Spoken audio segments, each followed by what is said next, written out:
Сәлем достар, баршаңызға менің арнама қош келдіңіздер. Бүгін сіздермен бірге осындай творог қосылған, яғни сүзбе қосылған роза печеньелер дайындайтын боламыз. Менімен бірге болыңыздар, видеомды толықтай қараңыздар. Қажетті заттарымыз ол сары май, қопсытқыш, қант, бір жұмыртқа, ұн және сүзбе қажет болады. Шым-шым тұз қажет және.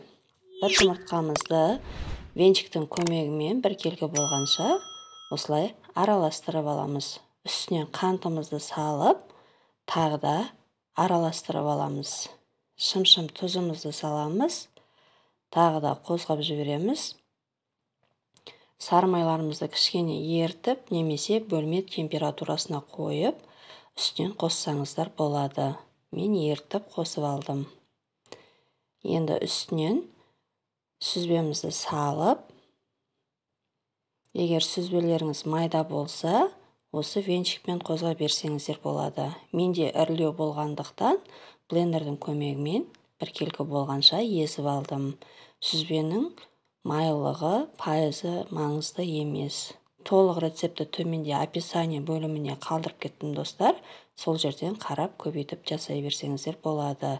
Енді алдын ала електен өткізіп дайындап алған ұнымыздың үстіне қопсытқышымызды салып, кішкене араластырып, массамыздың үстіне салып, ұнымызды қолымыздың көмегіменен араластырып, қамыр илейтін боламыз.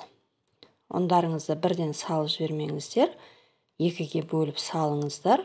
Сол кезде печеньелеріңіз арасы көтеріліп, әдемі болып шығатын болады.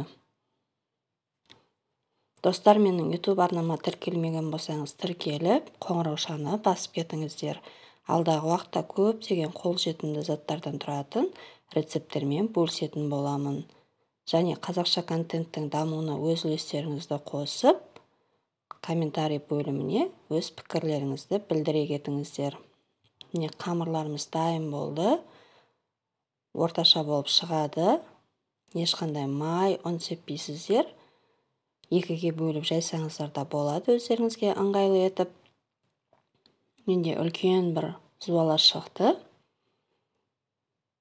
Дәл осылай оқтаудың көмегіменен жайып аласыздар. Осындай дөңгелек формадағы формочкаларыңыз болса, осымен кесіп, немесе стаканменен ойып алсаңыздар болады. Кез келген осындай дөңгелек формалары жарай беретін болады. Барлығын осылай кесіп аласыздар, дөңгелек етіп. Артық қамырларымызды жинап, қазір тағы да жаятын боламыз. Сіздерге көрсетіп жіберейін. Міне кесіп алған дөңгелектеріміздің үшеуін бірінің үстіне бірін қойып, үстіне кішкене басып, дәл ортасынан пышақтың көмегімен кесіп аласыздар да, бір шетінен бастап орайсыздар. Қойған кезде шет-шетін кішкене ашып қойыңыздар, дәл гүл тәріздес болып шығады. Жасалуы өте оңай достар.